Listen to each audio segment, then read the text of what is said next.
Acompanhe comigo a leitura então. Efésios capítulo 2, versos de 1 a 10. Ele nos deu vida, estando vós mortos nas vossas transgressões e pecados, nos quais andastes no passado, no caminho deste mundo, segundo o príncipe do poderio do ar, do espírito que agora age nos filhos da desobediência, entre os quais todos nós também andávamos, seguindo os desejos carnais, fazendo a vontade da carne e da mente, e éramos por natureza filhos da ira, assim como os demais. Mas Deus, que é rico em misericórdia, pelo imenso amor com que nos amou, estando nós ainda mortos em nossos pecados, deu-nos vida juntamente com Cristo, e nos ressuscitou juntamente com Ele. E com Ele nos fez assentar nas regiões celestiais em Cristo Jesus, para mostrar nos séculos vindouros a suprema riqueza da sua graça, pela sua bondade, para conosco em Cristo Jesus. Porque pela graça sois salvos, por meio da fé, e isso não vem de vós, é dom de Deus. Também não vem de obras para que ninguém se orgulhe, pois somos feitos por Ele, criados em Cristo Jesus para boas obras, previamente preparadas por Deus para que andássemos nelas. Deus, que o Senhor fale ao nosso coração, nos transforme, edifique de acordo com a Tua palavra, e também que o Senhor possa, de forma individual, estar falando no coração de cada um e coletivamente como igreja. Te pedimos e agradecemos em nome de Cristo Jesus. Amém. Irmãos, vocês ou você tem sido filho da graça ou da desgraça? Será que você tem sido filho da ira, filho da desobediência contra Deus, ou filho do seu perdão, do seu amor que preenche os seus filhos? Será que nós temos vida juntamente com Cristo e, devido a essa graça que Ele nos ofereceu e essa salvação, nós vivemos, mesmo com tudo isso, sem fé, sem esperança, buscando uma autossalvação, buscando um preenchimento desse vazio na criação e não no Criador? Então, como nós lemos o texto aqui, Efésios, o autor é Paulo, como vemos em Efésios 1:1, ele direciona essa carta aos santos da igreja de Éfeso, como diz em Efésios 1:1 também. Paulo aqui, então, ele se direcionava aos crentes, ele se direcionava aos cristãos, aos salvos em Cristo como santos, na ideia de que a salvação que eles receberam, Deus os intitula, Deus nos intitula como santos, porque Ele nos salvou, então por posição nós somos santos, mas também agora temos que ter a prática. Não adianta somente a posição em Cristo, mas também a prática, devemos viver a santidade. Paulo, aqui quando ele escreve, ele estava preso, numa prisão domiciliar também, como na outra carta que nós estudamos, lembra? Mas em Efésios 3:1 e Efésios 4:1, Paulo usa toda essa situação de prisão para que o Evangelho pudesse avançar, para anunciar o Evangelho e mostrando que tem uma prisão muito melhor do que a prisão que ele está, na qual ele se alegra em estar, em fazer parte, em falar dessa prisão, que é estar preso em Cristo Jesus. A carta foi escrita aproximadamente em 64 depois de Cristo, e o objetivo dela é orientar o povo com as verdades do Evangelho, a fim de que esse povo vivesse uma vida agradável e uma vida firme para a glória de Deus. Dito isso, então, hoje nós veremos em Efésios 2, de 1 a 10, 3 verdades sobre você. Preste muita atenção, hein? 3 verdades sobre você. Mas pode ficar tranquilo que não é fofoca, não é mexerico, não é calúnia. São verdades que a palavra de Deus traz sobre a minha pessoa e sobre a sua pessoa. Tá bom? Então, a primeira verdade que nós encontramos sobre você, nós vemos no versos de 1 a 3, que nós estávamos mortos. Você estava morto. O verso começa dizendo, versículo 1, ele nos deu vida. Quem tem a versão aí da NVI, o texto já começa como está realmente, vocês estavam mortos. Já começa com os dois pés no peito, vocês estavam mortos. Então a ideia, estando vós mortos, a palavra morto aqui é a palavra necros, que nos lembra, qual palavra no português? Quando alguém morre, vai lá para o IML e faz a necrópsia. Então necros significa morte, e ópsia vem de ópsis, que é a ideia de vista, olhar, observar. Então necrópsia é uma série de observações que é feito e procedimentos que são realizados em quem? No vivo? Não, no cadáver, no morto. Então, estando vós mortos, necros, ou seja, quando ele é feito a necrópsia, ele tem o objetivo de determinar, de procurar ali o que provocou a morte. Eu e você éramos cadáveres. Eu e você, nós estávamos mortos, sem vida, destituídos de vida, inanimados em nossa condição espiritual. Essa condição que nós estávamos era uma condição que nos impossibilitava de ter acesso a Deus, pois estávamos necros, estávamos mortos. E aí o texto continua, em nossas transgressões. Algumas versões trazem como delitos a ideia de que é alguém que cometeu uma falta, um deslize, um desvio da verdade, da justiça, uma ofensa, uma transgressão. E o texto continua, em nossas transgressões e pecados.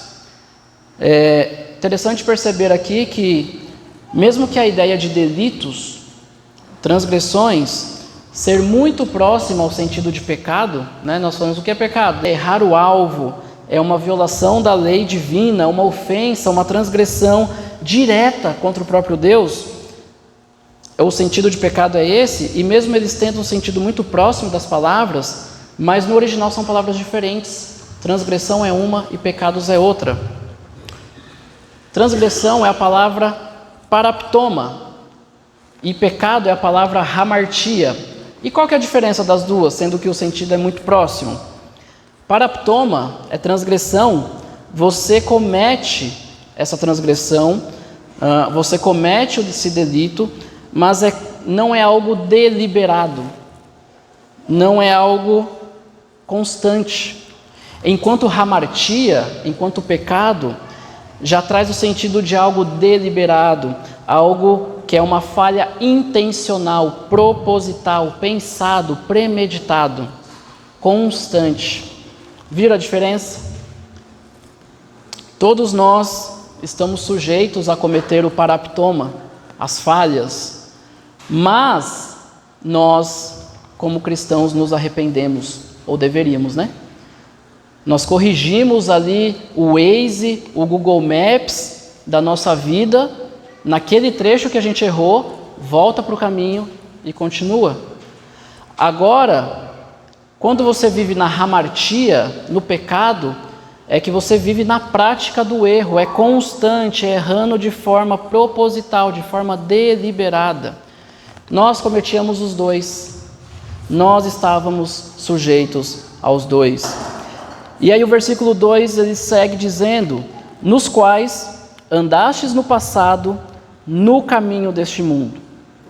Então o texto diz para nós que no passado, que anteriormente, em algum momento da nossa existência, alguma coisa aconteceu que foi mudado essa trajetória. Isso que aconteceu nós vamos ver mais para frente, mas nós já sabemos, graças a Deus, que é Cristo Jesus. Mas antes de acontecer essa situação que mudou a nossa história, nós éramos acostumados a viver assim.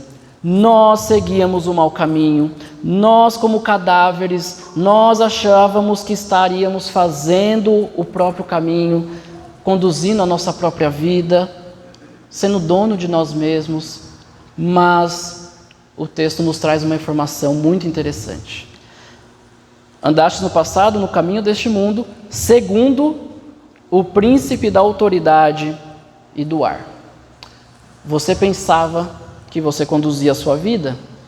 Você pensava que tinha o controle da sua vida?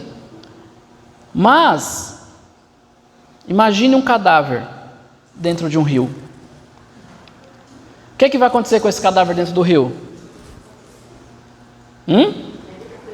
Apodrecer, mas além disso, vamos pensar num rio com correnteza, não um rio parado. Este corpo, esse cadáver, ele vai ser levado juntamente ao curso do rio, porque ele está morto. E assim, ele não pode fazer nada e nem nadar. Nem nada, nem nadar, não pode fazer nada, literalmente. Então, por quê? Porque ele não tem força nenhuma, ele está morto. Assim éramos nós, éramos levados pela correnteza, nós éramos fantoches, nós vivíamos segundo o curso desse mundo, segundo a correnteza desse mundo.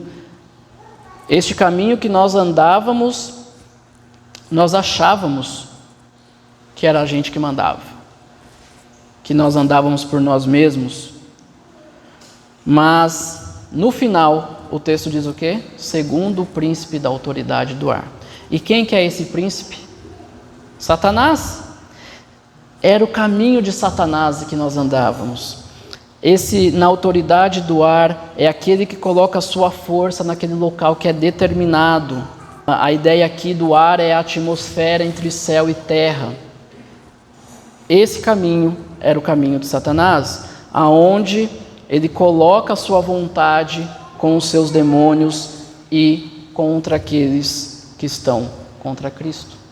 Este é o caminho que ele usa para ocupar as pessoas, para mantê-las longe de Deus. Isso é o curso deste mundo. 1 João 5,19 diz: sabemos que somos de Deus e que o mundo inteiro jaz do maligno. Efésios 6,12 fala que a nossa luta não é contra a carne nem sangue, mas contra as potestades, contra o príncipe das potestades. E o texto continua no verso 2: do Espírito que agora age nos filhos da desobediência. Ainda há pessoas que vivem assim. Isso que deveria estar lá no passado, lá na memória passada dele, continua sendo o seu presente, continua sendo a sua realidade. Esse espírito, esse curso do mundo ainda tem poder sobre outras pessoas, ainda controla aqueles que desobedecem a Deus, ainda continua atuando nos filhos da desobediência, e ele está operando no coração daqueles que estão contra o Senhor, de pessoas que continuam sendo mortos vivos em suas ofensas e pecados e transgressões, esses que ainda não passaram das trevas para a luz através da salvação de Cristo. Ainda existem pessoas que vivem assim. Versículo 3 diz: entre os quais todos nós também andávamos seguindo os desejos. Todos nós, todos, sem exceção, nos movíamos, nos conduzíamos pelo anseio, pelo desejo daquilo que é proibido, pela luxúria da natureza terrena que nos separa da influência divina, pelas inclinações, pelos desejos. E a palavra desejo aqui é a palavra epitúmia, que é um dos tipos de amor que existe no grego. Nós estudamos um tempo atrás sobre alguns amores. Esse amor epitúmia, ele é um dos tipos do amor que, usado de forma negativa, ele traz o sentido de cobiça, o sentido de desejo sensual, de fazer o impossível para obter aquilo que você quer. Nós vivíamos dentro desses desejos. E o texto continua: desejos carnais, fazendo a vontade da carne, da mente. Viver na carne aqui significa responder à nossa natureza sensual, à nossa natureza animal, na depravação e no desejo ardente, aquele desejo que nos incita a pecar. O texto, ele fala também não só dos desejos da carne, mas dos pensamentos, da mente, do intelecto. Muitas pessoas, principalmente aquelas pessoas muito religiosas, que não vivem o Jesus da religião, mas somente a religião desse Jesus, ou de quem coloca para eles viverem, que nem sempre é Jesus, infelizmente. Muitas pessoas costumam pensar somente nos pecados da carne como sendo o problema, aqueles pecados que envolvem moralidade, os pecados da carne, mas nós esquecemos muitas vezes dos pecados da mente, do pensamento, que podem ser tão horríveis quanto a ação da carne. Pode começar aqui e ser muito pior do que a execução. Esses também são tão importantes quanto. Nós vemos aqui 3 tipos de forças malignas que dominavam a nossa vida. A primeira força era o curso desse mundo, que a gente já viu qual que é. A segunda força, o príncipe da autoridade do ar, que nós também já vimos qual que é. E a terceira força são os desejos da carne e da mente que estão em nossa natureza caída. O texto continua dizendo que nós éramos por natureza filhos da ira, assim como os demais. Além de sermos filhos da desobediência, que é uma oposição obstinada à vontade divina. Filhos da desobediência é você ser totalmente obstinado à vontade de Deus, à obediência a Deus, à vontade divina. Nós também éramos filhos da ira, nós éramos filhos da indignação, nós éramos merecedores da punição. A ira do Deus Todo-Poderoso estava sobre nós, por causa dessa desobediência. E ainda existem pessoas, que aqui o texto fala que são os demais, que ainda continuam debaixo dessa ira, que ainda continuam vivendo debaixo dessa desobediência. Paulo aqui, nesses 3 primeiros versículos, ele está tratando com gentios que foram alcançados por Cristo e que não pertencem mais, ou pelo menos que não deveriam mais pertencer a esse tipo de vida. Será que nós estamos vivendo como filhos da ira, mesmo conhecendo a misericórdia de Deus? Será que nós continuamos a viver como mortos, mesmo tendo recebido vida?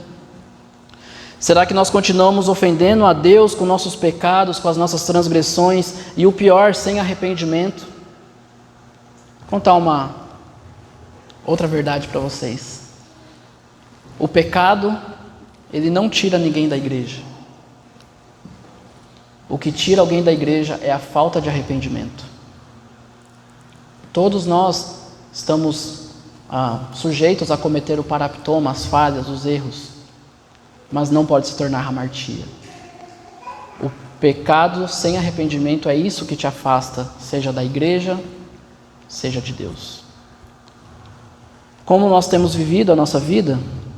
Será que o caminho lá do passado tem feito você olhar para trás e sentir talvez saudade daquela vida que você vivia, que você tinha antes de Jesus? Será que o curso, o caminho sem compaixão deste mundo, ele tem te atraído mais do que o caminho de misericórdia de Deus? Não sinta saudade de andar como você andava no passado. Deixe de andar e viver como antes. Reconheça a Deus em todos os seus caminhos e Ele a sua vida endireitará. Provérbios 3:6. Mostre onde você estiver, seja na sua família, seja no seu trabalho, seja na sua escola, na sua faculdade, que você não faz mais parte desse mundo, que você não é mais um cadáver. Logicamente que nós temos as nossas responsabilidades aqui na terra como pessoa, como cidadão, mas mostre que você agora sim tem vida de verdade, e não só mostre, mas também fale quem te fez mudar de direção, quem te tirou desse curso, quem que te tirou desse caminho.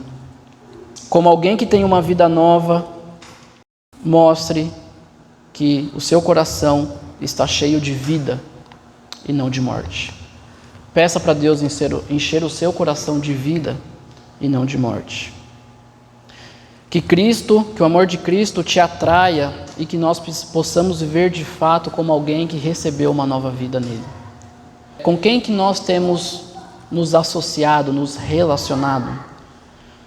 Pode ser que o espírito desse mundo não tenha mais poder sobre a minha, sobre a sua vida, mas tem muitas pessoas que ainda vivem debaixo desse espírito, que vivem debaixo da desobediência. E será que a maior parte dos nossos relacionamentos, será que a maior parte do nosso tempo tem sido com pessoas assim? Pode até ser que isso aconteça devido talvez ao seu trabalho, porque você precisa passar mais tempo normalmente às vezes no trabalho do que em casa, devido a estudo. Pode ser que você passe a maior parte do tempo com pessoas que talvez não conheçam a Cristo. Isso é realidade, a gente não pode viver numa bolha e dizer não, então só viver com cristão. Mas tem um porém. Você precisa influenciar e não ser influenciado. Você precisa mostrar, você precisa falar que você não vive mais dessa forma. E não sentir o desejo de acompanhar essas pessoas no curso dessa vida, no curso desse mundo. Se a resposta para esse desejo, para essa vontade for sim, pode ter certeza que para Satanás é infinitamente melhor ver um crente que diz ser salvo, vivendo no curso desse mundo, vivendo debaixo da desobediência, mesmo sendo salvo, do que ver alguém que não conhece a Cristo, porque esse aí já é dele. Para Satanás, o crente que vive assim, ele fica muito mais alegre, muito mais feliz, ele pula dessa altura. Por isso, do que ver um que não é crente vivendo dessa forma, porque já é o habitual dele. Nós não podemos ter o desejo de acompanhá-los, não sentir essa vontade de andar no curso desse mundo, de fazer a vontade da nossa carne, dos nossos pensamentos. Que nós possamos investir, que nós possamos afinar os nossos relacionamentos com aqueles que foram salvos por Cristo, com aqueles que buscam andar na contramão desse mundo. Não dê brecha para que Satanás, nem aquilo que ele te oferece, faça você sentir vontade de voltar, faça você sentir vontade de experimentar aquilo que não é a vontade de Deus para a sua vida. Viva em novidade de vida. A ira de Deus sobre você, ela foi retirada e depositada em Cristo Jesus. Toda a ira de Deus sobre a humanidade foi depositada em Jesus Cristo. A ira de Deus foi desviada, foi abrandada. Então agora Ele não nos vê mais, mas Ele vê Cristo em nós. Então ajude outros a viver assim também. Gaste tempo de oração por aqueles que continuam vivendo na desobediência. Tenha tempo com essas pessoas, mas com equilíbrio. Tome cuidado. Sempre lembrando que você em Cristo agora, de quem você é, como eu disse, sendo influência e não influenciado, lembrando de quem você é neste momento, e não querendo voltar às velhas práticas, não sendo mais um filho da ira e da desobediência. O pecado é a morte da alma. Um homem morto em delitos e pecados, ele não sente desejos pelos prazeres espirituais. Se você vive, continua vivendo em delitos e pecados e transgressões sem arrependimento, saiba que você não vai sentir desejo pelos prazeres espirituais, de buscar a Deus. Uma frase aqui que resume o nosso sermão, que não acabou. Mortos, filhos da ira de Deus, mas que tanto nos amou, que Jesus ofereceu, para com boas obras mostrar que agora somos filhos teus. Então a primeira verdade sobre você, meu irmão, minha irmã, é que você era morto. Agora nós temos a segunda verdade, nos versos de 4 a 7, que é: você foi liberto. Você era morto, mas a segunda verdade sobre você é que você foi liberto. Vamos lá para o texto então, versículo 4. Mas Deus, que é rico em misericórdia. Então, temos aqui a expressão mas, que ela indica que graças a alguma coisa, graças a Deus, algo aqui aconteceu. E tudo aquilo que nós vimos nos 3 versículos anteriores foram mudados. E foi graças a um Deus rico, abundante em misericórdia, em bondade. Misericórdia é uma boa vontade ao miserável, ao aflito. É a providência de Deus em prover e oferecer salvação aos homens. O texto continua: pelo imenso, pelo grande amor, afeição, boa vontade, benevolência, com que nos amou, com que nos acolheu. Ele nos recebeu com alegria, Ele amou ternamente, Ele amou de forma afetuosa. Nada, a não ser a intervenção de Deus, pode reorientar, pode dar um novo sentido à vida do homem e da mulher, para evitar o irreparável desastre que seria a sua vida devido ao pecado. Amor e misericórdia são os atributos que impulsionaram Deus a mudar o nosso destino. Se não fosse o amor e a misericórdia dele, coitado de nós. Com esse amor e misericórdia, nós agora temos assegurados um nobre e um novo destino com Cristo Jesus nos céus. Versículo 5 diz: estando nós ainda mortos em nossos pecados, que nós já vimos a ideia de transgressão, delitos, hamartia e tudo mais, deu-nos vida juntamente com Cristo. O livro de Efésios, ele nos considera mortos, certo? E como mortos, nós precisamos de vida, precisamos ser vivificados. E ser vivificados faz com que nós, daquele momento em diante, onde nós recebemos essa vida, nós passemos a expressar aquele que nos deu a vida. E quem que foi? Jesus. E assim, nós colocamos a sua vida em nós. Nós recebemos a sua vida eterna, que é o próprio Cristo. Nos versos de 1 a 3 que nós já vimos, Paulo ele fala aqui diretamente para os gentios, como nós já ouvimos também. Mas agora aqui, no verso 5, Paulo ele se coloca dentro do pacote. E Paulo era judeu. Ou seja, todos nós sem exceção.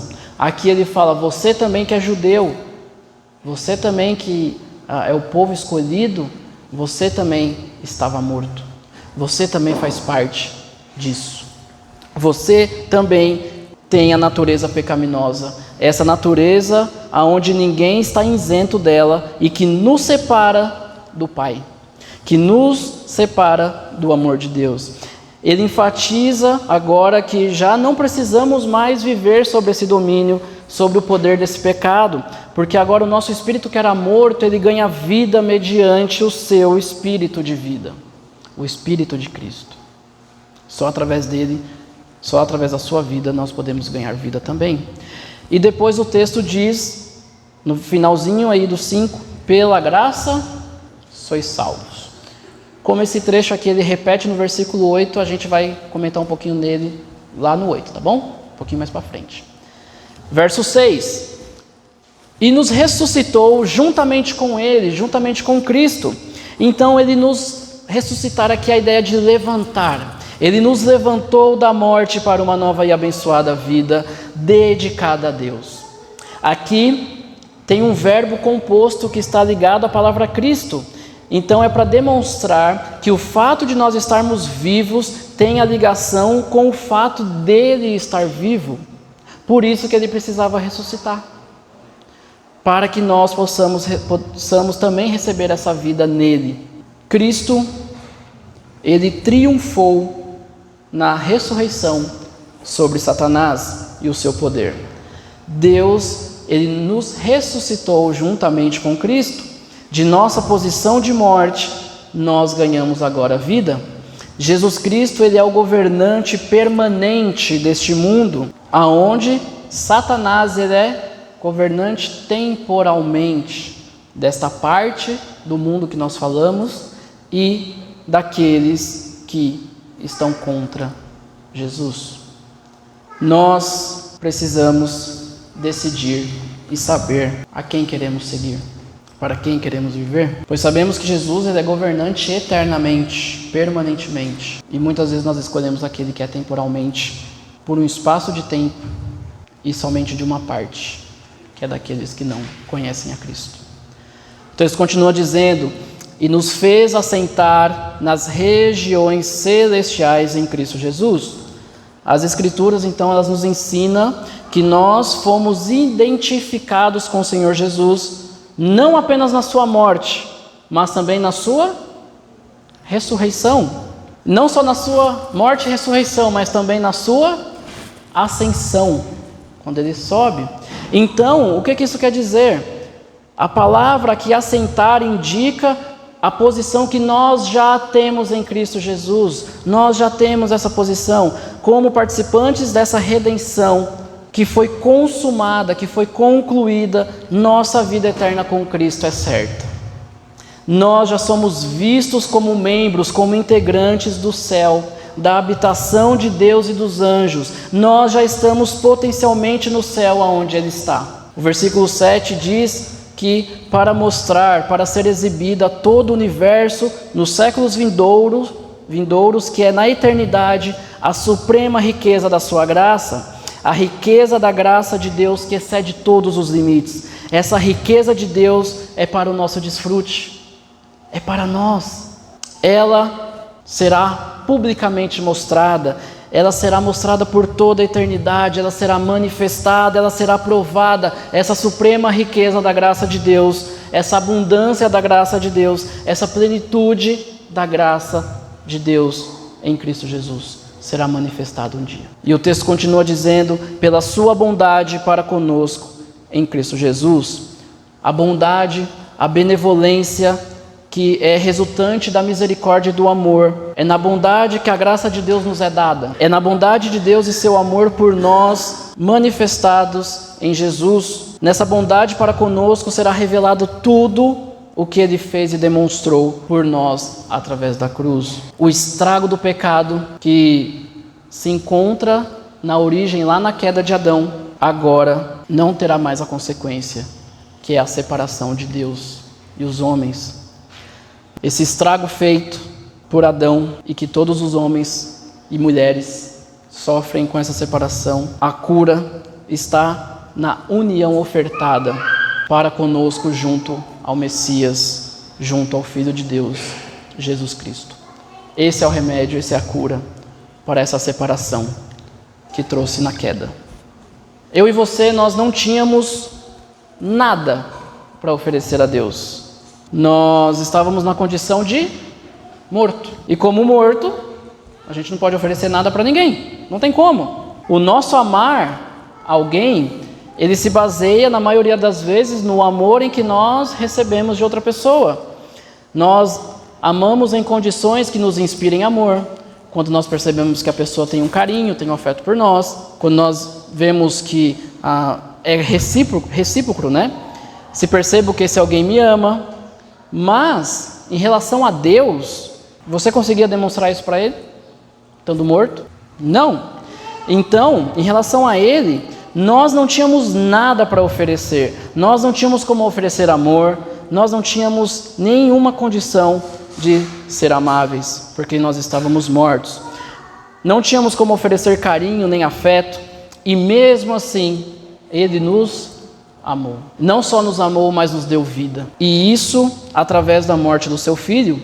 Por isso que o amor de Deus, o amor de Cristo é um amor incondicional e não condicional. Ele não depende de nada do que eu faço. Ele não depende de nada e nenhuma condição para ser oferecido. Mas sim, depende somente dele mesmo e de quem Ele é. Que o versículo 4, que Ele diz que Ele é rico em amor e misericórdia. Ele cumpre com o seu próprio caráter, por isso que Ele tem misericórdia e nos ama. Ele nos selecionou antes da fundação do mundo para que nós façamos parte dessa vida. Efésios 1:4, porque Deus nos escolheu nele antes da criação do mundo. Então, depois da queda, da entrada do pecado no mundo, nós nos tornamos lastimáveis. Nós nos tornamos miseráveis, mas mesmo assim Ele nos amou, Ele derramou a sua misericórdia sobre nós para nos salvar da posição miserável e nos colocar em uma posição de santos. Tirar você do lixo, do tremedal de lama do pecado e fazer com que você se assente aos céus, mesmo sem ainda estar lá. Sua misericórdia sobre nós nos salva da posição lastimável em que estávamos. E agora Ele nos dá uma posição de santos, uma posição de co-herdeiros com Cristo, uma posição celestial, uma posição de filhos. Cristo na cruz, Ele fez o pagamento do pecado, que era nós vivermos longe de Deus. Não somente do pecado, mas o seu poder sobre as nossas vidas. A fé em Cristo nos declara absolvidos ou não culpados diante de Deus. E agora que você conhece esse amor, mesmo que você seja falho, mesmo que você seja pecador, ofereça a Deus o seu melhor. E mesmo que o seu melhor não se compara e nem vai se comparar ao que nós recebemos, ao que Ele fez por nós, a todo esse amor, mas entregue mesmo assim, viva para Ele mesmo assim, ofereça a Deus o seu melhor, mesmo que isso não se compare ao que Ele fez. Ofereça todo o seu amor, entregue a si mesmo, a sua vida, a sua família, a sua saúde, os seus bens, o seu trabalho, o seu estudo, coloque tudo aos seus pés, coloque tudo na presença dEle, e não só coloque, mas use isso como uma oferta, como uma demonstração de gratidão pelo que Ele fez. Honre essa oferta de amor e misericórdia, use essas coisas para mostrar e falar desse amor, seja para os seus patrões, seja para aqueles que te cercam. E não deixe se levar por pessoas que menosprezam esse amor. Não deixe se levar por pessoas que talvez ajam com injustiça contra você. E que através dessa injustiça, seja por pessoas, seja por patrão, seja até por irmãos da igreja que faça algo para você, não deixe que esse amor que você precisa ter seja tomado pela raiva, pela ira, pela amargura, que mesmo na injustiça você mostre esse amor recebido. Porque Cristo também foi injustiçado por nós, e mesmo assim Ele nos amou. Maridos, esposas, agora que vocês entendem, que vocês receberam o amor de Cristo, ou pelo menos têm a noção do tamanho desse amor, amem um ao outro, como Cristo amou a igreja. E como que Ele amou a igreja? Num amor sacrificial, um amor de doação, um amor em que ama incondicionalmente, um amor que ama mesmo sem receber talvez aquilo que você gostaria ou que o seu ego desejaria ter para poder amar o outro. Muitas vezes nós somos assim dentro dos nossos relacionamentos. Nós só desprovemos amor, nós só liberamos amor se a pessoa faz isso conosco, se nós sentimos esse amor. Mas não foi assim com Cristo. Quando algo assim acontecer, pense que você era morto e mesmo assim você foi amado. Quanto mais a sua esposa ou seu marido, que é um só com você. Filhos, pensem e tenham a noção desse amor de Cristo em obediência ao Pai, então também para com os seus pais. Entenda o amor de Deus e o que o Cristo fez por nós, porque somente assim nós podemos amar verdadeiramente e completamente. Mortos, filhos da ira de Deus, mas que tanto nos amou, que Jesus ofereceu, para com boas obras mostrar que agora somos filhos teu. Primeira verdade, então, é que você era morto. Segunda verdade é que você foi liberto.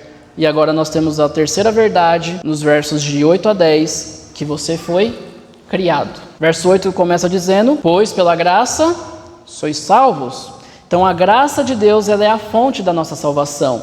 A graça é a bondade, é o favor livre e merecido de Deus para salvar, para resgatar do perigo, do sofrimento. Aquela graça que restaura o pecador, que o livra do julgamento divino. O texto diz que pela graça sois salvos mediante, por meio, através da fé, da convicção, da crença, da confiança. Mas essa fé não pode ser depositada em qualquer lugar, não pode ser depositada em qualquer pessoa, em qualquer coisa, mas sim na morte e ressurreição de Cristo e na convicção de que Deus existe, na convicção de que Deus é o Criador e Ele governa sobre todas as coisas, de que Ele é o provedor e o doador da salvação eterna em Cristo Jesus. É uma confiança de que Jesus é o Messias e é que através dele nós podemos obter a salvação eterna no reino de Deus. A ação gratuita de Deus, ela nos salva mediante a fé, quando nós cremos em Cristo e temos Cristo em nós. A fé não é a causa pelo que nós somos salvos, mas ela é o canal, é o meio por qual nós recebemos a salvação. E isso não vem de vós, é dom de Deus. Aqui se refere não somente à fé, mas também à graça e também à salvação. Ou seja, a graça de nós sermos salvos não vem de nós. A fé que nós temos para sermos salvos não vem de nós. E a salvação que nos salva também não vem de nós. Tudo é dom de Deus.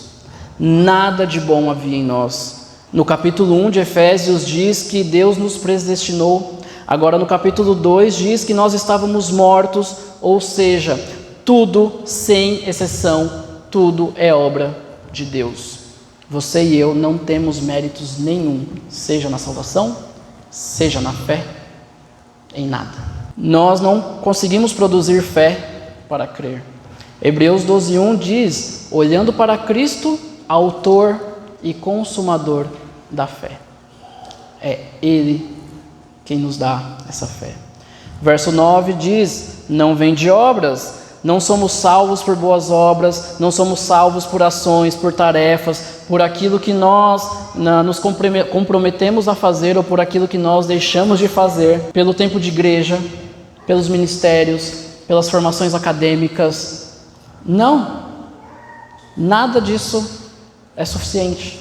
Não vem de obras, mas sim vem da obra redentora de Cristo na cruz. Somente isso pode nos dar a salvação e a vida eterna. E o texto continua dizendo, para que ninguém se glorie. Gloria aqui, ele traz o sentido da palavra jactância. Que palavrão é esse, no bom sentido? Que palavrão é esse? Que palavra estranha é essa, jactância? Jactância é a atitude de alguém que se manifesta com arrogância, que se gaba, né, infla o peito, que se vangloria dos seus próprios feitos, das suas próprias qualidades. Ele tem vaidade, orgulho. Resumindo, na história da salvação, ninguém pode ter a prepotência de achar que tem algum mérito nessa conquista. Para que ninguém se glorie, verso 10, pois fomos feitos por Ele. Nós somos a criação, somos a feitura. E a palavra aqui para criação, feitura, é a palavra poiema, que traz o sentido de poema, né? A ideia aqui de poema é uma obra-prima, uma obra de artesanato, uma obra manual. Poema não é somente algo escrito, mas é qualquer obra que expresse a sabedoria daquele que fez, que expressa o desígnio do autor. Então, nós somos feitos por Ele, criados em Cristo Jesus. Eu e você fomos criados por Deus. Inicialmente, nós éramos essa obra-prima, mas algo ali aconteceu. Houve um borrão nessa obra-prima, houve um rasgo, houve ali uma mancha nessa obra-prima.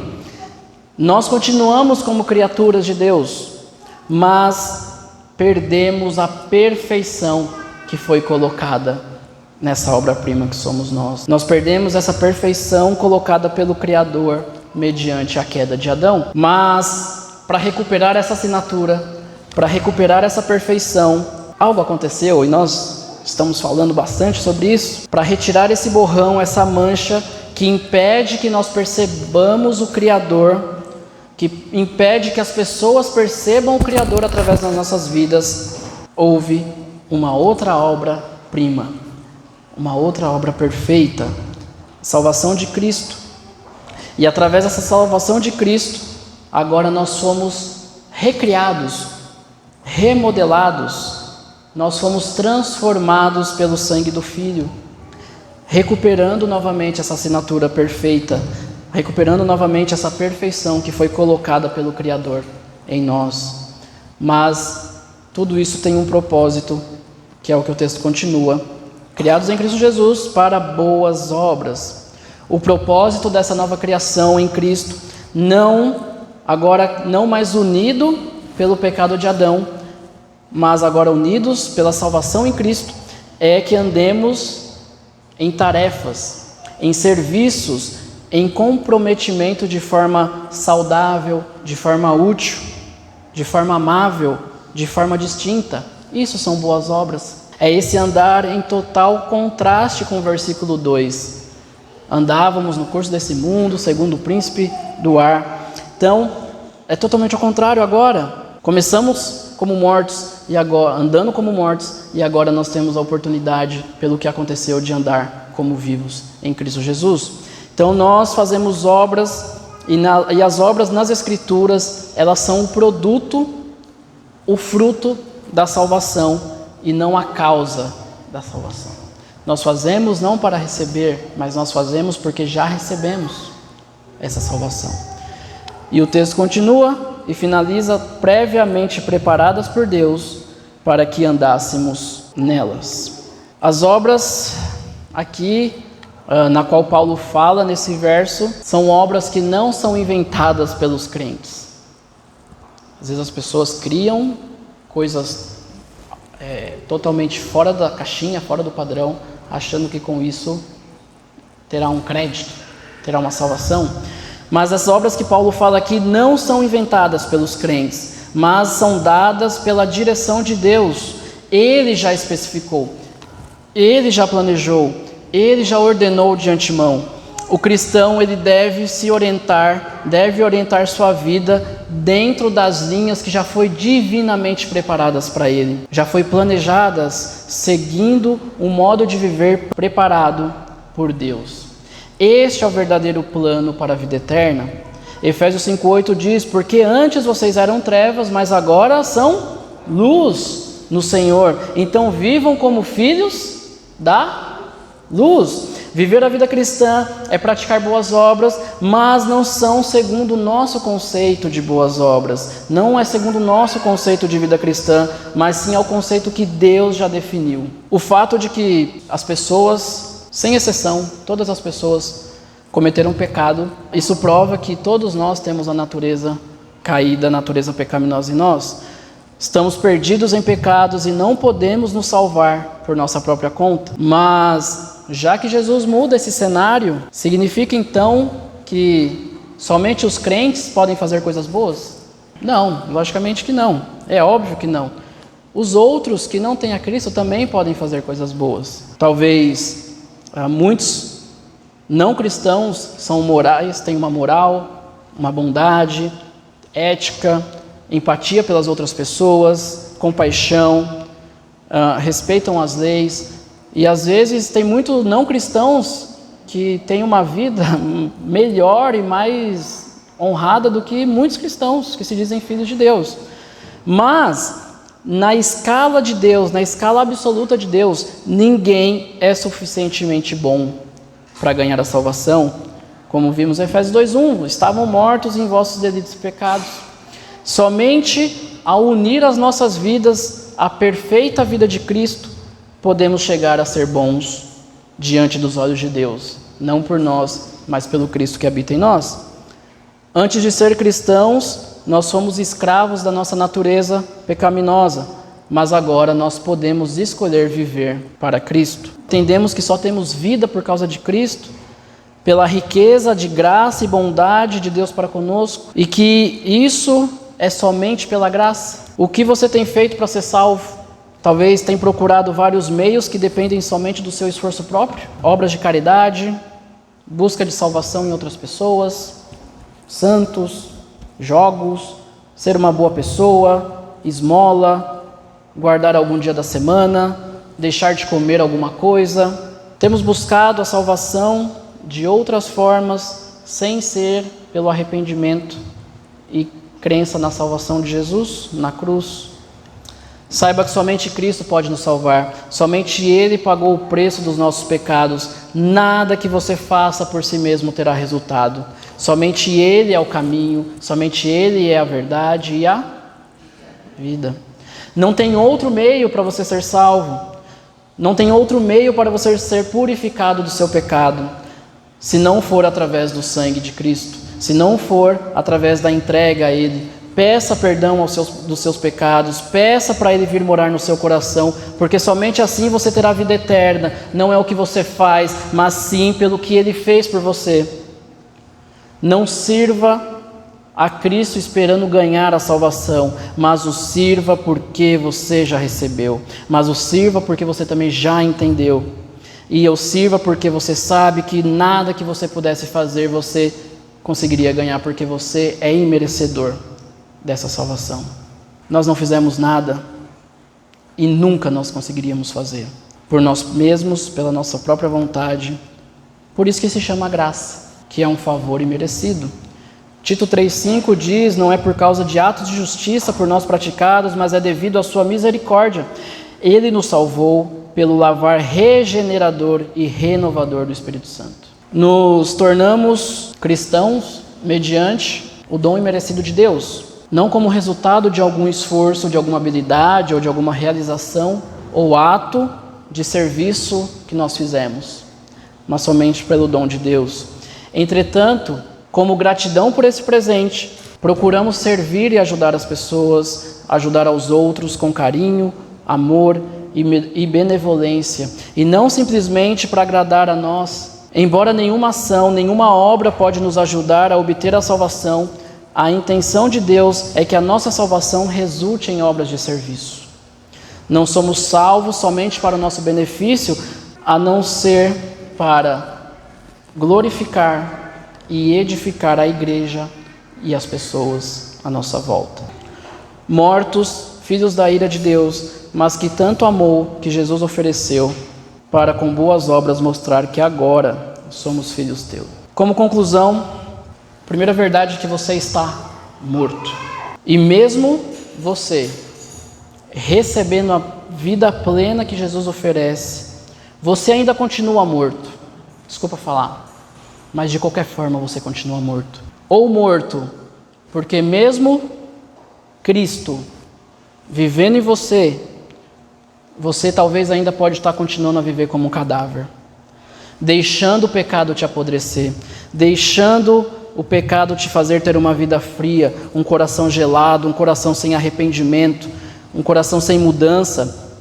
Mesmo com vida em Cristo, você pode estar continuando sendo morto, vivendo o curso desse mundo, uma vida de pornografia, uma vida de vícios, uma vida de ira, uma vida de amargura, uma vida de palavrões, de ódio, de mau testemunho. Mesmo se dizendo cristão, você pode ainda estar vivendo sem vida.